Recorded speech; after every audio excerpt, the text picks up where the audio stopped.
lot of the things already, a lot of the theories. So I'm just expanding on them. Let's use it this way. Let's try it this way. And one of the key things is then helping you put it into practice. And so one of the things you just talked about is I need to get to know me. Need to get to know you. But then one of the things I can do really effectively is help employees understand each other, because we know in every workforce there's conflict. It's just inevitable. People don't Well, understand each other. So this now helps teams understand each other. Now I understand why you put your head down all the time and I want to talk it out. So the two of us butt heads because we don't work the same way. Now, as the leader, because you both of us really well and you understand how we operate, you can actually mediate those conflicts and come up with some really good, viable solutions. love that. But Mm. that's because that's something I had actually, honestly, I hadn't thought about. If I have a diverse team, the team is they're gonna knock heads sometime. Oh, all the time. And they're going to knock heads with other teams that operate differently than them. Yeah. So, how do we even get teams? And I talk about silos, that we need to eradicate silos.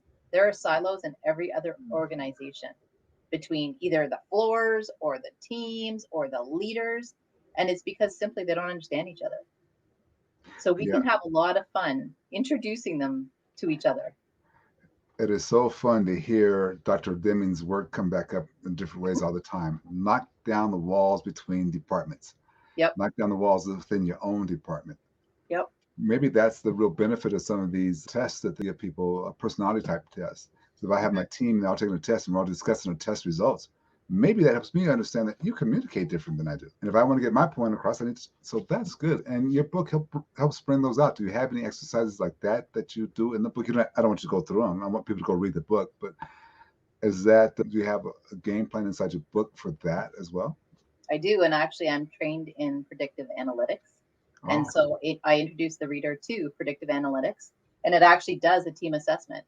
And I show readers some of the risks we run if we set our teams up to have kind of the same personalities, the same operating systems. It's great, but then when they have to deal with a team that's so different than them, they don't know how to do it. And that's when I really would see in HR units or teams or branches really disputing because they were so different because the way they had been. So I use predictive analytics a lot in coaching situations so that the coach can understand the trainee, in conflict situations so that the two people start to understand this is your strength, but this is your strength. And because of that, the two of you operate differently. But that can be a huge advantage. It doesn't have to be a disadvantage. It doesn't have to mean that we label each other and have negative impressions of each other. We can creatively figure out how to make this work really well for both of